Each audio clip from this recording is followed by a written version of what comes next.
This KFAN podcast is sponsored by Builders and Remodelers, exclusive Twin Cities provider of Elements Windows. Get the highest quality windows at unmatchable value. Visit buildersandremodelers.com for more details. Time is precious, and so are our pets. So time with our pets is extra precious. That's why we started Dutch. Dutch provides 24/7 access to licensed vets with unlimited virtual visits and follow-ups for up to 5 pets. You can message a vet at any time and schedule a video visit the same day. Our vets can even prescribe medication for many ailments, and shipping is always free. With Dutch, you'll get more time with your pets and year-round peace of mind when it comes to their vet care. Well, as the late, great Dark Star would have said at the conclusion of that game, well, there's that. I am Buddy Hield. Who? Buddy Hield. We got beat by. Buddy Hield. Buddy Hield was the best three-point shooter on Draymond Green. He make a half a dozen three-pointers? We would have taken him on our team last night. Draymond Green. I wonder if we're going to start gelling. When do we play again? We play tomorrow? Tomorrow night. Let's hope we start to gel. Without Steph Curry, I had one tweet and one tweet only, or X, whatever you call it. When he went out, I said, I don't remember exactly how I said it, but Curry out, there's your ball game. The Dubs have zero chance. Didn't you think? I mean, when he's out, he's the best player on their team overall. Yeah, sure. And nobody shoots the three like he shoots the three. For those that, by the way, want to anoint Anthony Edwards as, the next great three-point shooter, he might want to make a couple during game one of the Western Conference semifinals. If you just make some layups, that might help. It would really help. I was really completely caught off guard. I must admit, I figured I'd been high on Golden State ever since the Butler acquisition. This isn't hindsight being 2020. This was, as soon as they acquired him, I said, this team has a chance to win the NBA championship. And, I was mocked and ridiculed and guffawed, and they still might not win it. As a matter of fact, I don't think there's any reason to panic. That's why we went with Dido. We didn't go with sad eyes or, we didn't even do right now. There was no need to. Maybe tomorrow we will, but that was just, especially after Curry went out, I thought, well, the floodgates are going to open now. And it was just the opposite. The Wolves, for the second game in a row, can't make it. When you rely the three-pointer like this, I think the three-pointer is the beauty and the bane of the NBA. It's wonderful because it's fun to watch the long shots, and you can build a big lead in a matter of a couple of possessions, and you can also cut into a big lead in a matter of a couple of possessions. But it also, teams become reliant on it, and a lot of times it just doesn't work very well. And I think the Wolves got out-hustled, outplayed, out-thised, out-that. There just wasn't there. I remember it was the great Ring Lardner was a boxing writer back in the late 1800s, early 1900s. I don't know if he's running the late 1800s. About the same time the Egyptians were building the pyramids in Egypt. And he wrote one. He said it was a title fight, and the two sentences. It was a one-word sentence and then a 4-word one to follow. Fight? ? There was no fight. Game? There was no game last night. Wolves cut it to 9 on a couple of occasions, but you never felt like the building had no energy because the team had no energy. The Finchy quote is that's why. Anthony Edwards is a terrific player and has a chance to be, I don't know if I'm ready to start saying he's going to be eventually included in the top 50 of all time. I have a hard time putting him in with the, with the Jordans and the Barkleys and the McHales and everybody, the Oscar Robertsons and the Russells and the Jabbars and the Kobe's, the people that live within that top 50 basketball players. But you've got to have better and it's like Finch said, he had it in the montage there. You got to be able to bring it, even if you don't have your shot going. You have to have that energy level, and it just wasn't there at all. And to me, that's That's as bad a loss as this organization has had ever. I put it with ever. It'd take away all the when they were 22-60. Those don't even count. Of course, there was a lot of bad games. I'm talking about when the team has been good. 2003, 2004, when they went to the Western Conference Finals, in the last couple of years where they've made runs. They got to the semis 2 years ago, and then they got to the Western Conference Finals last year. So they were winning games, and I'm sure they had some lemons there. But last night, and you had a soundbite in there, Tennessee, by the way, at the very end. Can you find that again? Where the wrap up of the game? It was Finch talking about Ant. No. I want the wrap up of the play-by-play. Oh, the final call. Yeah, the final call. Got it. If you can find that, do you have that? Is that easy to get? And that will do it as Buddy Hield circles around. Impressive win for Golden State here in Game 1. 48 hours after defeating the Rockets in a grueling 7-game series. They must have been tired. They dominate this game. What about the jet lag? And win it 99-88. Flying from Houston. The horn will sound here at Target Center. Now listen close. And for the first time in NBA history. In second round play, the road team has won Game 1 in all 4 semifinal series. Comments accepting Golden State 99, Minnesota 88. That's enough. That's all I want to hear. Common Man's accepting apologies at the Bradshaw and Bryant KFAN text line at 64686. When I dared to say home court advantage isn't that big of a deal when it comes to playoffs, it's really not. And we looked. AI Grok told us that in the 4 major North American sports, the home team generally wins 60 to 69% of the time. I said, well, that's almost negligible, especially if you take the lower number. And I got destroyed on the Bradshaw and Bryant KFAN text line. See what happens, folks, and this I thought this didn't even need the esoteric approach, but maybe that's what that was. Once you get to this point of the playoffs, are all good. The home court don't matter now. Because guess what? Those teams don't have home court advantage anymore. Who plays better? Who brings more energy? Who plays better defense? Who makes shots? Who has a plan? They lost the best player, one of the best players the best shooter in the history of the game, the best pure shooter, lost him 10 minutes into the second, or 10 minutes left, 8 to 10 minutes left in the second quarter, and still hung on to win. At that point, you got it. Now you're going, you smell blood. Let's let's take this team out. It was almost unfair. I was thinking, you can't control injuries, and you can't, I don't expect the Wolves to feel sorry for Steph Curry and the Golden State Warriors, but you just go out there and finish that game off at that point and say, well, let's put the hammer down, let's put our thumb down, let's put our boot on their throat, and they couldn't do it. Now they could turn that around. It could be 4-1 gentleman's sweep, but boy, that's a bad game. And beware of Jimmy Buckets, Draymond Green, and the goal, and Buddy Hield and the Golden State Warriors. We'll break. We'll come back as we'll dissect it more. We got plenty to get to today. But right now, Tennessee has bonus bucks. The Fan and BigDeck.com want to give you a shot to win bonus bucks with our national cash contest. Just enter the keyword bank at KFAN.com now for a shot at winning. That keyword is bank. Enter now at KFAN.com.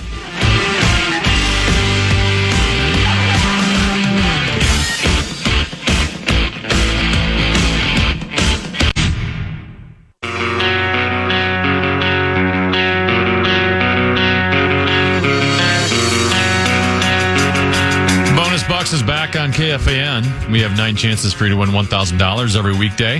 That's every hour from 9 a.m. until 5 p.m. To enter the keywords and learn more, head to KFAN.com. Bonus Bucks is presented by BigDeck.com. Broadcasting live from the 651 Carpets Plus Studios, the climate-controlled 651 Carpets Studios, I said that wrong. I said plus 651 Carpets Plus Studios, the climate-controlled 651 Carpets Plus Studios. I'm the common man. He's Tennessee. Mark Rosen will join us just before 2. Bradshaw and Bryant KFAN text line 64686, as you might imagine, is blowing up. But on several different topics, include this one. Negative Nate writes, did the Surgeon General just come out with the news that cigarettes aren't bad for you? Your voice sounds like you had a couple 13, 14 Marlboros out of a flip-top box, me boy. Gutty performance, signed Nate. I don't know if it's because the mic screen has been removed momentarily. By the way, it has a built-in bolt. But engineering guy, thanks for getting a hold of him. engineering guy's going to clean up the windscreen and bring it back. But I also have, and I jump to conclusions. I'm a hypochondriac. My throat is a little scratchy. It's not a sore throat. It's almost like, if you're like Tennessee, if you were at a Wild game and you were just yelling, shoot, shoot, shoot over and over again, you do that long enough, you kind of strain your throat, right? So I feel like I've got a strained throat, and then I have a little, but I have allergies, so I'm not sure. And of course, I jump to the, I either have African sleeping sickness, I've got bubonic plague, or I've got beriberi. You know what beriberi is? No. It's a syndrome, and it's not a standard medical term. The condition is called, it's spelled different than beriberi. It's BERI. Beriberi is a disease caused by a deficiency of thiamine, also known as vitamin B1. I don't know if that causes problems with the throat, but my mind just jumps to a lot of different issues, and I'm not sure what's wrong. Or it could just be allergies, or I have a bit of a sore throat. So, but I will tough it out. I'm gonna keep battling and battling and battling. Peek at the Purple is brought to you by our friends at Affordable Electric, affordable-electric.com. And, I got a note from Teresa. Nick and Teresa own and operate, family-owned operation. It's the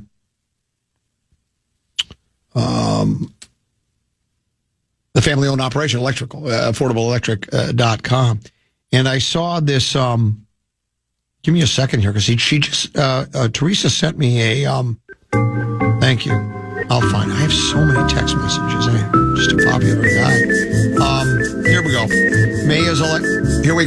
May is Electrical Safety Month, and Affordable Electric here is to keep your home and business safe, powered, and protected. When I first met with Nick and Teresa to talk about Affordable Electric, they wanted to stress that safety comes first, because electricity can be very dangerous.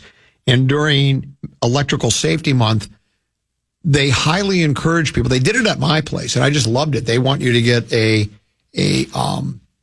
fuse box inspection, your breaker box, to make sure that everything is up and running properly, you have no issues with it.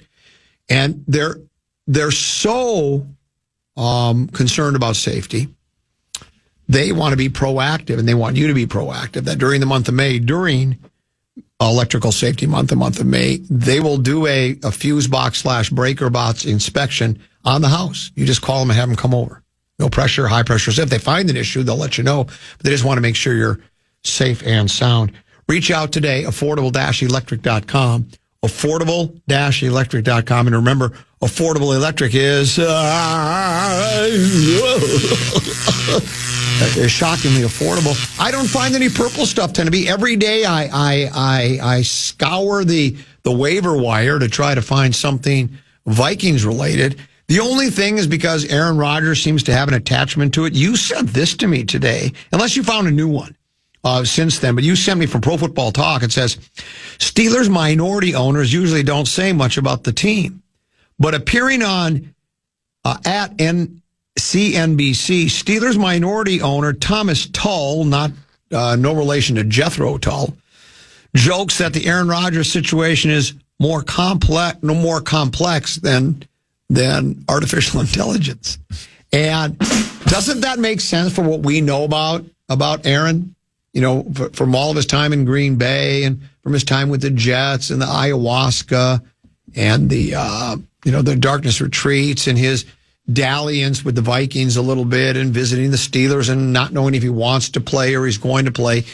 It seems like with a personality like Rodgers, and I'm not even saying it makes him a bad person, but he seems to be he likes to control the situation completely. He does like to, and I don't understand why anybody would want to attract attention to themselves. It's beyond me, but he does seem like he likes the limelight and he likes these things, and it would be it's not just like, hey, do you want to play football for us? Come on and we'll give you a quick physical. What do you think? We'll pay you X amount of dollars. You say you only need $10 million? Hell, we'll give you 15. You want to come in? He goes, yeah, why not? I don't have any other offers right now. But it's never that simple with Aaron Rodgers, correct? Well, you've had this theory for a while, and I think it's dead on now, because it's now May 7th. He just doesn't want to go to OTAs. Right. He just doesn't want to do mini camp. He doesn't want to do OTAs. He'll sign after that, and then he'll show up for training. That's exactly right. And it probably will be with the Steelers. I really thought it was going to be the Vikings. And trust me, if you're doing those Vegas odds, like let's say it's, I don't know what I don't really know how. I mean, I know how odds work, but I don't know what's good or bad. But like, if it's 7-1 to sign with Pittsburgh, it's probably 250-1 to sign with the Vikings, right? But I wouldn't. It's the never say never, right? You never know. You never know. You never know. I don't think so now. I really thought for sure that's what it was going to be. Because as we talked about with Rodgers, like with anybody, it's what place is more ready-made? Even though the Steelers isn't a bad place either. They've been in the playoffs the last, they were, until they lost those last 4 games of the regular season and the postseason, they were like 10-4. Well, they haven't been under 500 under Mike Tomlin. Yes. Yeah. So that's a good team. And they got some weapons and this and that. So that's not a bad place to go, but we talk about. They just traded their maybe not their top wide receiver anymore, but they just traded George Pickens today. Mm-hmm. And we sent him to Dallas. And we saw how attractive Minnesota was as a landing. But my guess is that is where he'd want to play. What quarterback wouldn't? If you were a free agent quarterback and you wanted a place to win, and you wanted a place that seemed like they were ready-made to win. And again, look, we know how it works. I mean, the Vikings could go 7-10 this year, or they could go 14-3 again, or anything in between, better, worse, whatever. But if you are looking on paper and look at the teams that you'd want to be a quarterback of, that needed a quarterback. I guess we didn't really need one, but we got a guy that's never taken a snap in a regular season National Football League game. This would have been the place to go, so I could see why Aaron was. But yeah, I think you're right. He's gonna wait it out, and then Pittsburgh will keep the door open, and then he'll have his agent call and said, Aaron's he was really contemplating retirement. He was leaning that way for a long time, but he doesn't really want to go out like he did last year. So he'd like to play one more time. He's wondering, he's still got that opening for him in Pittsburgh, and he'll end up being with the Steelers. The only other Vikings news is this was in the Star Tribune today. The Vikings want state lawmakers to put up $20 million a year in tax revenue from electronic pull tab gambling toward the future upkeep of U.S. Bank Stadium. The Minnesota Sports Facilities Authority, which operates the state-owned stadium, estimates the 9-year-old facility will need nearly $300 million in maintenance over the coming decade. How much? $300 million? 100 in maintenance over the next decade. So they want $20 million a year through pull tabs to pay for it. Why don't they just build a new stadium, for crying out loud? It seems like it would be less expensive in the long run. There's your peek at the purple, brought to you by Affordable-Electric. Affordable-Electric.com for all your electrical needs, or during the month of May if you want that fuse box, your breaker box looked at to make sure everything's working right. Just call them or reach out to them at All Elements. When we come back, more basketball talk, plenty of other topics to get to as well. It's a fast-paced, controversial Common Man program. It rolls on after this break, right here on The Fan.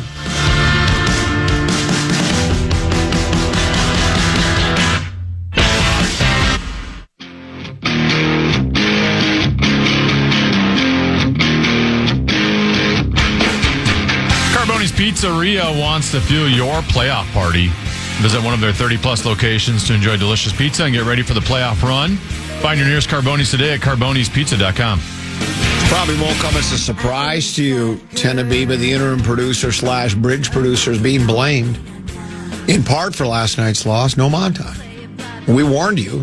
We talked about it. You came back from vacation. We thought you'd be rested and ready to go. So did the Wolves. They had 5 days off. They thought they would be rested and ready to go. You and the Wolves were similar, your performances yesterday. You don't come up with a montage. They don't come up with a game-winning performance. Do you take any responsibility at all? Do you think it has anything to do If I got paid like Anthony Edwards, I would take that responsibility. Okay, yeah. Very good. I still am going to give a little blame to you. Yeah, I'm sorry, just am. I mean, I'm very powerful. Yeah. There is. I mean, don't doubt the power of Kenny Rodgers, ever. Of course, it was a bit early for that, but maybe not now. It might be 1 in a million. All sorts of text messages come in, not just with, blaming Tennessee, but others, including this one talked about Trent Tucker. It says, Trent Tucker had a great esoteric approach to the Wolves' effort not being enough. With a shooting percentage under 40, They failed to get at least 25 rebounds. If you're not making, you better be catching the misses. Total lack of effort. Ant must have had something bothering him. Too much time off with social media. I don't know. I know that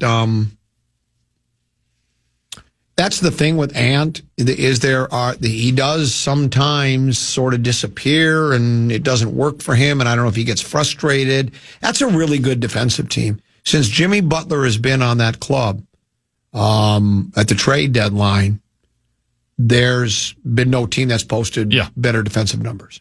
They know how to play.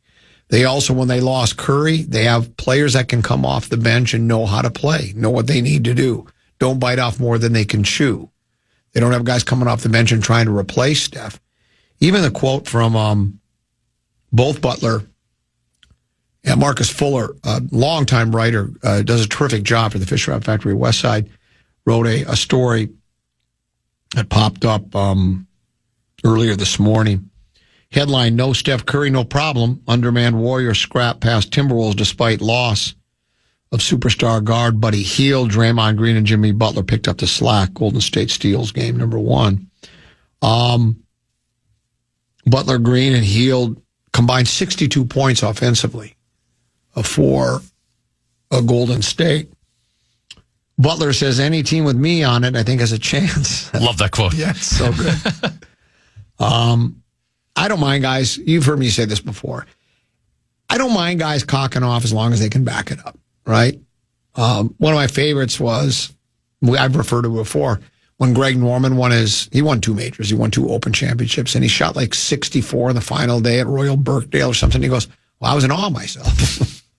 And there were people that said, well, come on. Well, you shoot 64 in the world's oldest championship against the best players in the world. And he said he didn't miss a shot all day. I'd be in awe of myself too. What do you want to hear him? Just go, well, I played really good. I stayed patient. Well, we know we did all that. But he was in awe of himself, and I'd be in awe of myself too. If I'm Buddy Hield, I'm in awe of myself for what he did last night.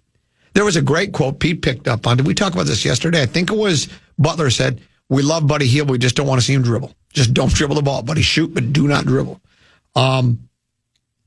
Butler, 20 points, 11 boards, and 8 assists. That's a good night's work. That's playing all ends of the floor. You're making rebounds, you're finding the open guy, and you're scoring points yourself.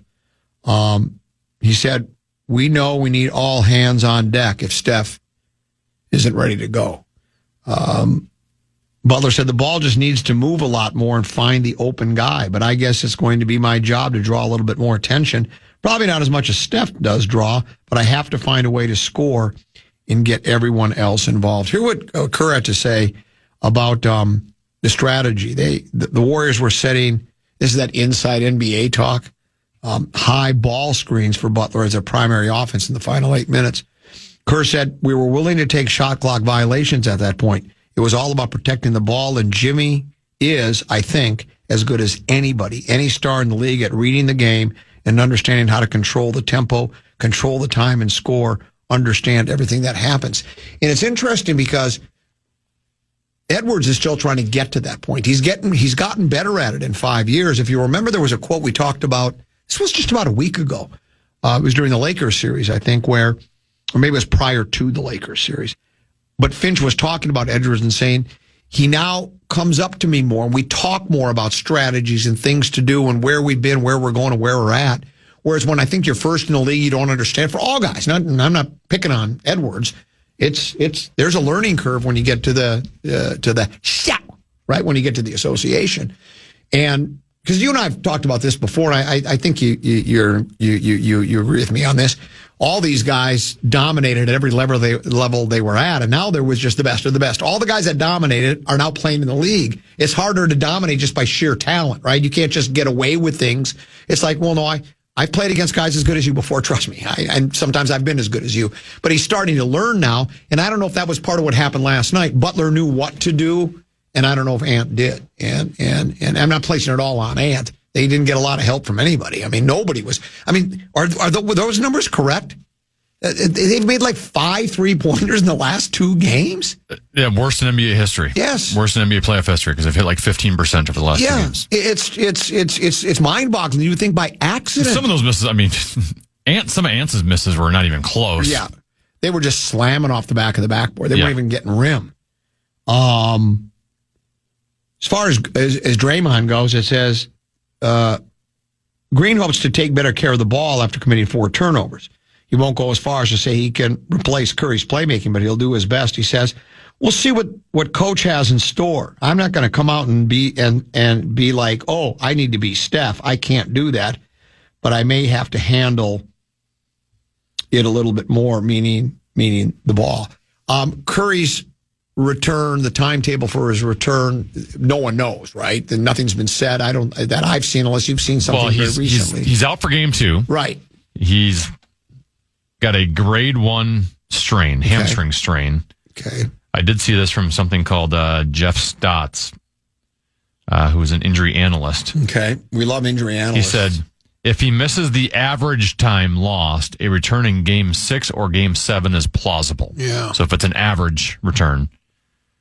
But, you knew last night whenever you're in the second quarter of a game and you're hurt, and they declare you out for the game before the game's over, right?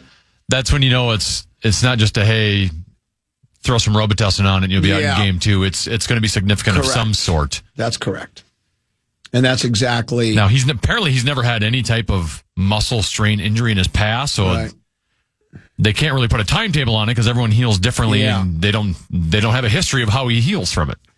Or how Buddy Hield heals from it. That wasn't funny. Sorry. Now I sound like meat sauce on stage. He'll be in a rambling dissertation. He'll say something and doesn't get left. And he goes, "That wasn't funny. I don't even know why I said it." He apologizes. Yeah, he apologizes. I don't even know why I said it.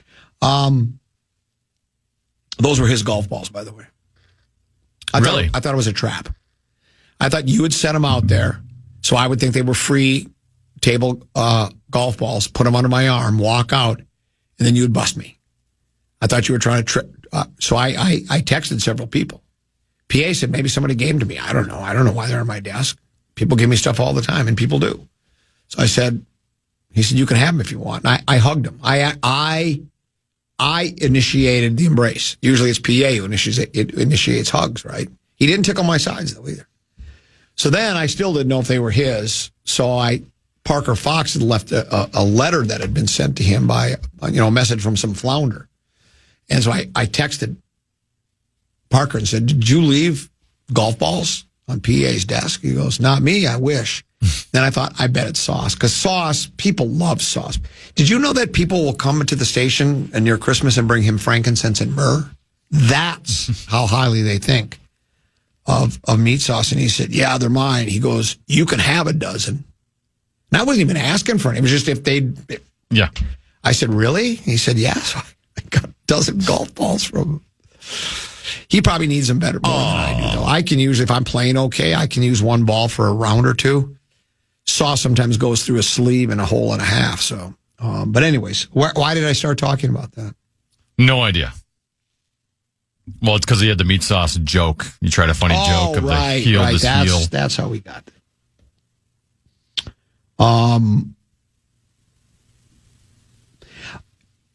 I would think, though, that while that was a very nice effort by Golden State to be, it's sort of, I'll compare it to this, Teneby. You ever play chess? Ever play Stratego? Have you played either one of those games? Chess or Stratego? Of course, both. You've played them both? Yes, love them both. So, if you're playing chess and early in the game you lose your queen, your back's against You're in the trouble. wall, right? You're in big trouble. Yeah. Steph Curry was like their queen. And I don't mean that, by, feminine and masculine. I'm just saying he would be the equivalent of the queen playing piece, right? Just like Ant is for the... So they lost their queen. That being said, they took the pawn and they went all the way to the end of the board and they got themselves a new queen in Jimmy Butler. Yeah, that's what they did. Or it's like in Stratego, I think they've reversed that now. It used to be that the top one was number 1, and then it was number 2, and then it's number 3. I think they flip-flopped those numbers. That? I don't know. They have. But when I played, you had, I think it was a Marshall, number 1. If you had him, he could beat anybody. The only person that could beat him would be the spy if the spy attacked first. Mm-hmm. So that's what it was. And so can Golden State duplicate that again, especially when the Wolves know? It's like, We were embarrassed yesterday. We did not. That's not a good effort. We looked disjointed. Remember how they were talking? This is one of the, and I don't know if this is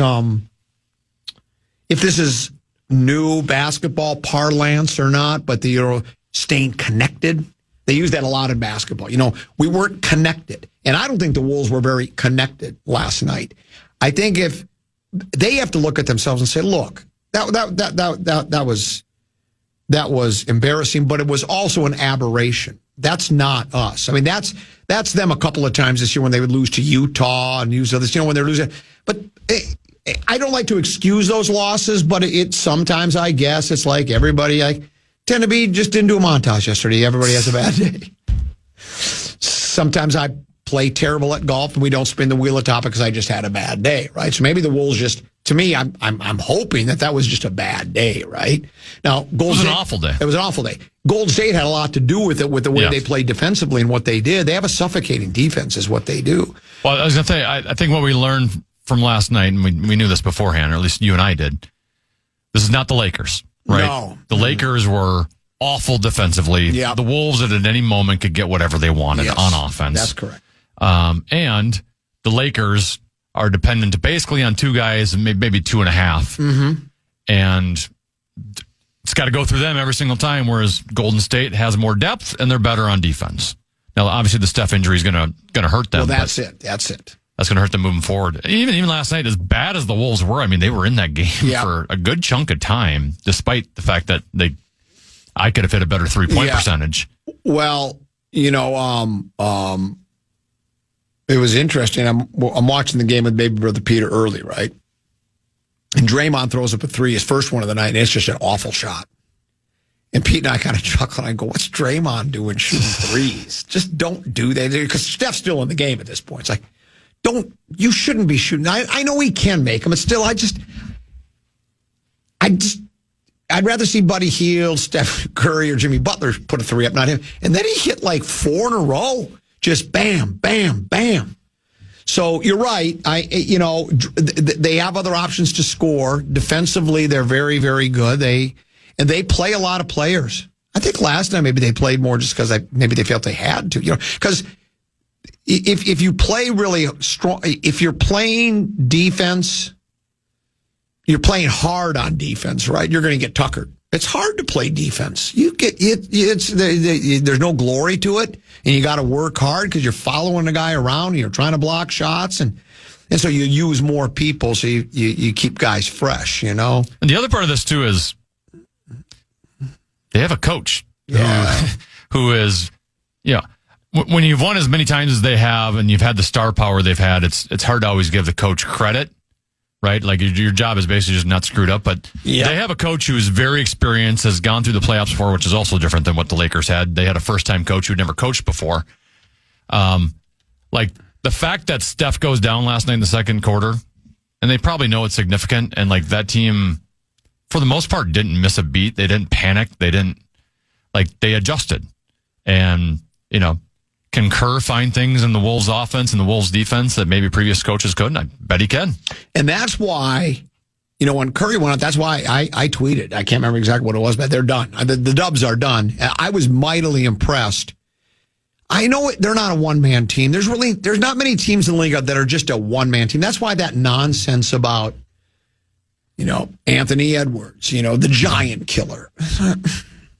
He's not alone out there. He's getting help. Yeah. He's getting a lot. All guys are getting help. It's like, but you like storylines. I like storylines. You're in the media, especially. You love it. And if you're a fan, you like when you have athletes that are mythic, that you can idolize and pedestalize. And so, Anthony Edwards trust me, he's a large reason why they were able to beat a Phoenix. Was it last year when we swept the great Durantula, and then we beat the great Joker and Jamal Murray, and then this year we beat the great Doncic and LeBron James, and it was all the headlines were it was like the Old West where you put notches in your gun. It was all going to Anthony, and I'm like, well, like the last game of the series that was all Gobert. He was 27 and 24.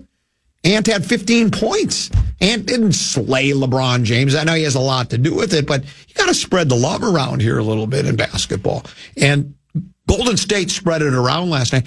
And to get to, I think, the point I was trying to get to, I would think they're very, as well as give Golden State all the credit in the world. Kerr, the team, to be able to lose your best player in a game that was still early. It wasn't like he went out with 4 minutes to go. It was 8 minutes into the game was still relatively, was a 10-point game when he left, or 8-point, whatever 10. it was. Yeah. So that's play. We see how these leads can just vanish in a moment. Was it last night? Did you, leading up to the Wolves game? I don't know if you watched any of it. The Pacers were done. Cleveland had the game won, and I don't even remember exactly how it went down. If I think about it, I would. Next thing you know, Pacers throw up a ball at the buzzer and win it, and they should have lost the game. So leads can come and go quickly. When it looks like you've got the game lock, stock, and barrel, it can be over. And for Golden State to play like they did without their best player, I thought was that's the old tip of the cap to them. They didn't miss a beat. But can they do it again? Yeah. Now when you know he's not going to be there at all, and he's not going to play today, and he's not going to be there for game 3 or 4 or 5, if necessary, maybe. The estimations, and those estimates could be way off, like you say, because he's never suffered this kind of a muscular injury before. No one knows. He could be a miracle cure guy. He could come back in game 3. He might say he's out for the rest of the series. So you don't know, but I would think the Wolves will. They'll tighten it up. They'll batten down the hatches. The Wolves can't play that bad again. No, I wouldn't think. I think we saw their absolute worst. I would think. But part of that, I think, also had to do with what Golden State did. But you're right. I think they should. I think most people favored them to beat the Warriors with Steph.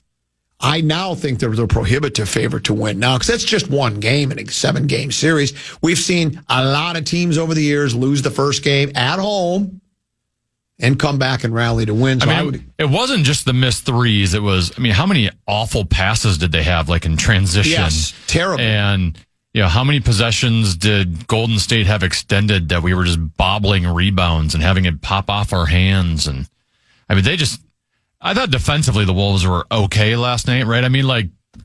You can't expect Draymond Green to be hitting three-pointer after three-pointer, I don't think. right? I don't think. You can't go into game 2 going, man, we got to have Rudy Gobert all the way out of the three-point line on him. You got to let him shoot in this situation. I don't think the Wolves are bad defensively, just offensively. Right. But that was the worst I've seen them play. Yeah. And to your point, credit to Golden State, because they are better defensively and they had something to do with it. But it's hard to believe we play like that again. Yeah, and I still would think,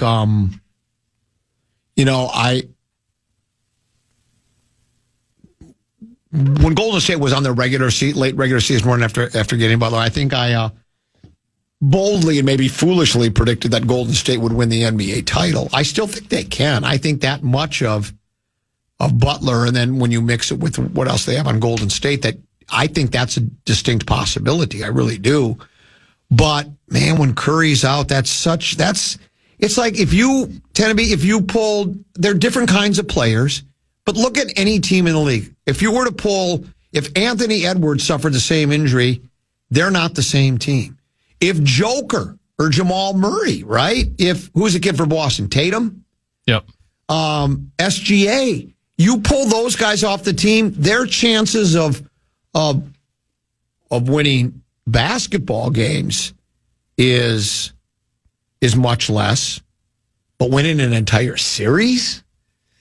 Boy, like last night, hey, they were able to fend off the Wolves and, hey, give round of applause, tough love covenant snaps. They were able to, without Steph Curry, still beat Minnesota on their home floor.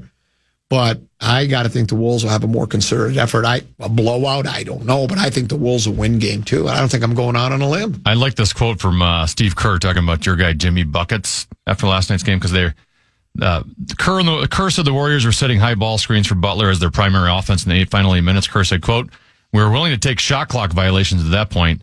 It was all about protecting the ball, and Jimmy is, I think, as good as anybody, any star in the league, at reading the game and understanding how to control the tempo, control the time and score, understand everything that happens." And that was in the fourth quarter. It was Butler, he stays calm. He doesn't play at a frenetic pace. and kind of lets the game come to him. If you're going to give him a shot, chance to shoot, if he has to do that, he can. If he needs to set up his teammates, he can. That's why I laugh at all the narcissistic accusations of him, because you watch him play a game, he's as unselfish and as much of a team guy as anybody. Well, and as Kerr said in that that bite that we've highlighted a couple times now, we talked about it early and you just brought it up again, is that they were willing to take shot clock violations because they were willing to milk the clock a little bit there. And because you don't want to come down the floor after 10 seconds expired, miss, and then all of a sudden the Wolves get the rebound, and now they've got more time to work with, because there's a lot of possessions that they need to get back into that ball game, right? And as he said, Butler's just fair. There were times where, and you saw it, Tenemy, where Butler and other guys on the team, they got a ball and they could have taken a shot. It wasn't like they were being smothered by the Wolves, but they decided not to. They waited to now. Sometimes they missed the shot, but still the clock was their friend at that point. So, yeah, it was an unusual game, and I was stunned. Now, stunned is probably too strong a word, but certainly surprised the Wolves weren't able to take advantage of Curry being out for over one half of a basketball game. Game 2 tomorrow night with an early start, earlier, or 7:30. Is that right? I don't know the start time. I know they're tomorrow night. I think it's a 7:30 start, I believe. So we'll check on that. But that's correct. More importantly, I can't wait till 2 o'clock to see where Rosen sat for the game. If he was in the media section, or maybe got some of the nosebleeds, or maybe he ended up courtside. I just don't. I'm not sure. We'll have to ask him when he gets here. Other side of the break, though, Tenneby's got. He's got a little fuck. What do you got, boys? You got a team. Yeah, at least one team provided some offense last night in Minneapolis.